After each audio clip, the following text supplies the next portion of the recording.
What's up, y'all? It's your girl always Israel, and I'm back with another video. So y'all know what's up. It's all positive vibes, no hate, all love. You know what's up. So I got my mom today, and she will be talking and helping me in this video. This video will be about 5 ways to know if you're still stuck in your past. What do you have to say, Mom? Hi everybody, my name is Goddess Love Jamison. I'm giving myself a shout out.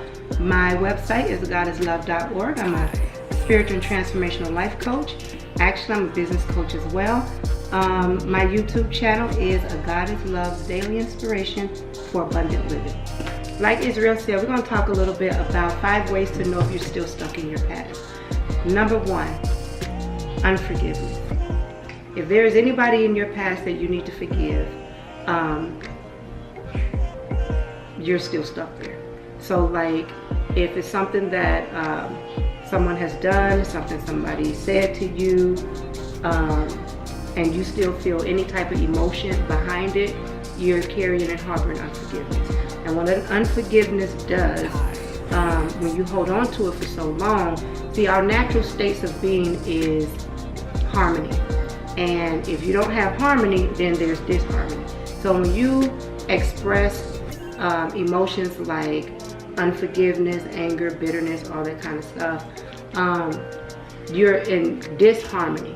And so anything that is not in alignment with God and harmony is disharmony. So, and if you're manifesting disharmony and out of alignment, then you are, what's the word I'm looking for? What's the word I'm looking for? Not aligned. You're not at ease. And if you're not at ease, meaning there's a dis-ease in the body, it creates disease in the body. So I need you guys to remember unforgiveness and holding on to a lot of anger and bitterness creates dis-ease in the body.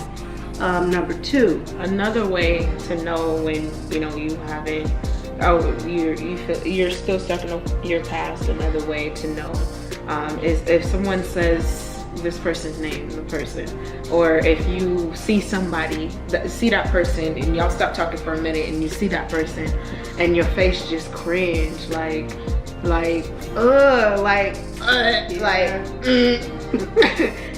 all that. That just shows that you still have. You're still stuck. You still have hate towards them. You still haven't forgave anything or the things that that person has done to you. So that's also another example. Yeah, so it's very important. Like, it's your responsibility to make sure that you forgive people and situations. It's not for them. Forgiveness is all about you. It's about you, and it's about your health, and it's about your promotion in life. So let's go to number 2. So number 2 is anger. So that's the second way to know if you're still stuck in your past. If you have anger and animosity towards the person that has wronged you. In all honesty, since my experience, or out of experience, I know that being angry, I mean, it's a natural emotion that people mistake for it to be, I want to say kind of like okay. It's a natural emotion. God did give us that type of emotion, but he never wanted us to dwell and stay angry.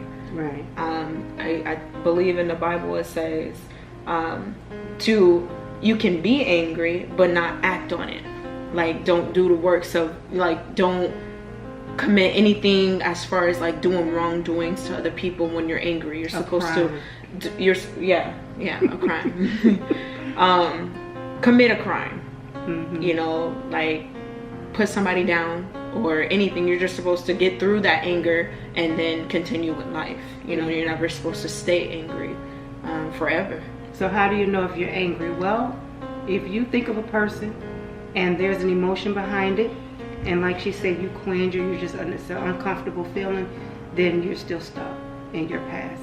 Even mild dislike, you're still stuck in the past. So what you want to do is rid yourself of that anger, and then we'll go more into detail on a different video. How do you release yourself from the anger? And number 3, how do you know if you're still stuck in your past? Low self-esteem, low self-confidence. So if you're walking around with a feeling of low self-worth, chances are you're still stuck in your past. Now, I know people say things to you all the time, especially when you're children, okay? I'm gonna give you an example. I had an uncle through marriage, and he said to me, "You're never gonna be nothing when you grow up. Is that all you could do is push out babies?" And I'm thinking, oh my God, I was 17 years old. And not true enough, I had my 3rd son at 17. And actually I had my 1st son at 16, and then I had twin boys at 17. But for him to say that to me, it really offended me. Like, how dare you say that to me? So a lot of times people say things to us out of ignorance, okay? And have absolutely no idea what kind of effect it's gonna have on your life later on. But if I would have allowed what he said to me to keep me captive in that moment of time, I wouldn't be as great as I am today. So if you're feeling any type of unworthiness, you know, like you don't deserve the promotion, or you'll never attract anybody good into your life, or anything like that, just really low self-esteem, or you're in a relationship and you know it's toxic, but you don't want to get out of it because you feel like you're not going to get anybody else. All that's low, that is still a way to know that you're still stuck in your past. So what we have to do is get to the root cause of some of this hurt that we're carrying, and forgive those people in those situations.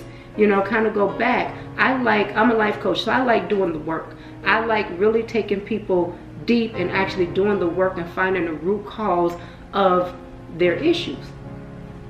So again, low self-esteem, low self-confidence, the feelings of you're not worthy, all of that is letting you know that you're still stuck in the past. You're holding on to something somebody said or how they made you feel. Okay, number 4. Replaying your old tapes. So what that means is, you know how something happened to you in a situation or whatever, and you're constantly replaying the tapes in your mind about, man, I should have said this, or I should have said that, or they said this and they said that, and I should have responded like this. That's how you know that you're still stuck in your past, because you're constantly replaying those tapes. And this is what happens when you're constantly replaying the tapes. So you have the past, the present, and the future. So what happened is in the past. Now remember, in some of my previous teachings, I teach John 10:30, I am my Father are one, right?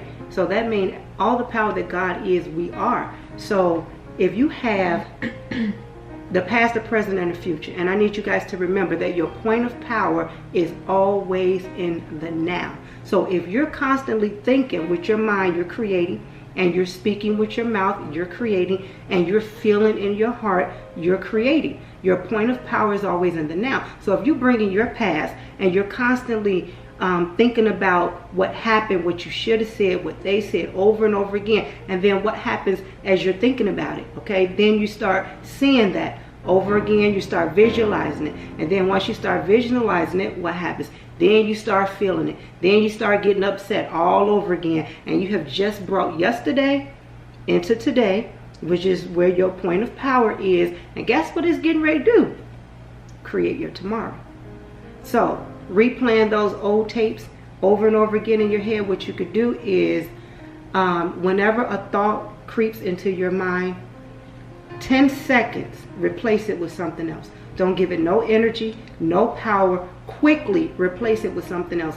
I think 10 seconds is too long, but for the sake of argument, we're going to say 10 seconds. Just as soon as that thought come in, try to replace it with something else. Ask God to give you a gentle nudge, kind of like when you start thinking those kind of thoughts, just to kind of get you back on track and back in alignment with positive thinking. And last but not least, number 5, trust issues. The 5th way to know if you're still stuck in your past. Trust issues. What do I have to say about that? Out of experience, I've had a lot of trust issues. I had a lot of people that I lied about who they truly really were, you know. Always people who lied to me. And it made me like have trust issues really bad. I don't know what to add to it. Well, I'm going to give an example. So you hear me talk a lot. Well, if you don't, you will if you go to my YouTube channel. You'll hear me share my story with my kid's father. Okay? We have 7 children together. We were together 15 years. And we went through a lot of stuff. Well, let me say he took me through a lot of stuff. And so this one particular year, we opened up a bank account together. And he went in the account without my knowing, and he withdrew all the money, about $800 and something. And then it was over the weekend, so I didn't get, I wasn't aware that he did that. I didn't get any alerts or anything like that to let me know. And this was back in the day, so you don't get the alerts. You didn't get the alerts then that you get today. But I didn't know until Monday morning when I needed some money, and I, went to the bank, and all this money was withdrawn. Now, not only did he take the $800 some that was in there, but then he kept going to the ATM, overdrafted the account, pulling out money that wasn't there. So I'm like, okay, now all the stuff that I went through in my life, you would think that I would be bitter, I would be angry, I would be, and at one point in my life I was, but here's the thing, I don't allow that to dictate my future where I am now. So like, I'm married now to someone else, and my husband said to me, are we gonna get a joint account? Now, my first reaction was, yes. And people would say, after all you've been through, you're gonna trust that? Okay, I cannot hold him, my husband, accountable for something that my ex did. Like, that's not fair to him. And so we carry all this trust stuff into different relationships, even on your job. Like, you could have worked for somebody and got fired, or something happened, somebody snitched on you, or somebody wasn't who you thought they were, whatever the case may be, and then you get a new job and you say to yourself, I'm not talking to nobody, I'm staying to myself, I'm not dealing with people, all that kind of stuff. But this is a whole new job and a whole new experience. So why would you stay stuck back here because of something that happened back here? You don't even give yourself a chance to live life fully and meet new people and enjoy life because you're so pissed off and angry and haven't forgiven what's back here. You can't live life to the fullest up here. That's why a lot of people are so angry nowadays. I feel like that could be another reason why. Yeah. Everybody literally, like, I see it all the time. Like, I'm driving, people just cutting people off, people just angry for people, that. Like, they don't deal with their stuff. They don't deal with their stuff. People, you have to deal with your stuff. Like, you really do. This is called doing the work. It's called change. Life is about changing and growing and constantly evolving. Like, seriously. So if you think you don't have to change, grow, and evolve in life, something is wrong with you. Life is about change. It's constantly moving us upward. It's constantly moving us forward and Godward. Life is about change. We have to change. We have to get rid of all this anger, this bitterness, this low self-esteem, trust issues, all this stuff. It don't serve your life. You think holding on to that stuff is protecting you. Well, I gotta be this way so won't nobody hurt me. Really? You're hurting yourself by holding on to all of that. That don't serve your life, and it can't feel good. Like, it can't feel good. It feels better to free yourself, to release yourself from all that weight, all that anguish, all that anger. It's release yourself. It's freeing. Let me tell y'all how to do it.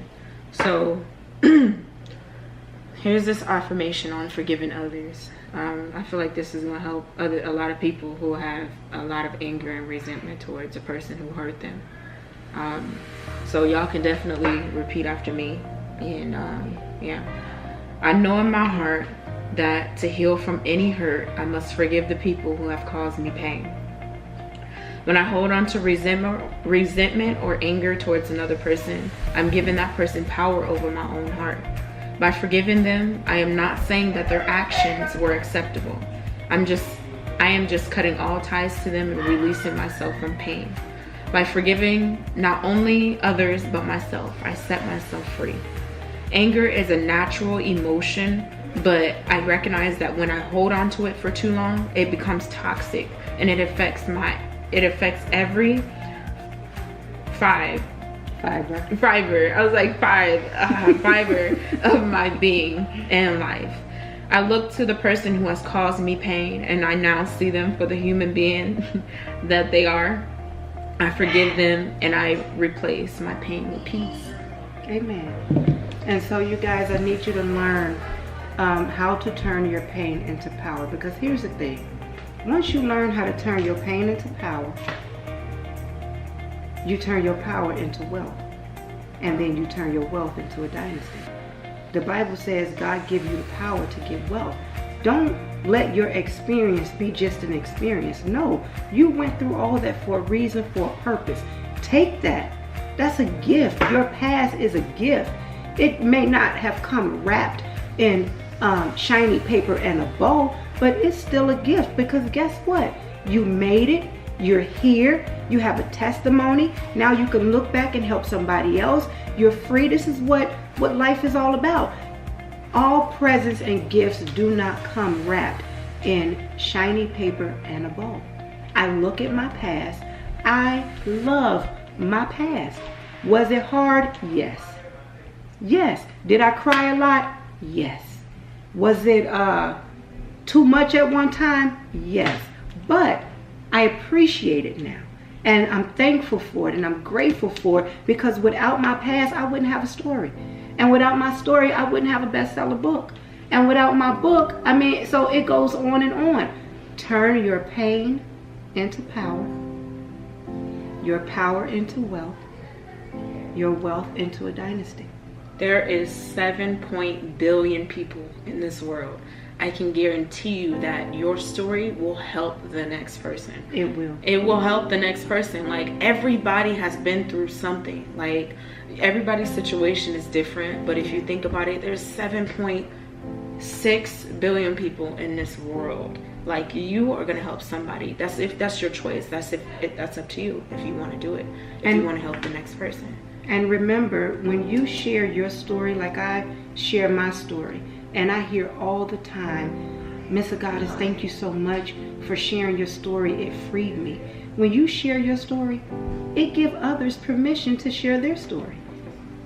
Yeah. You're freeing somebody else just by sharing your story. Okay, so you guys, we are out of time and we're done for today. So we want to thank you for tuning in and connecting with us today. Now remember, there's a lot of different frequencies out there, okay?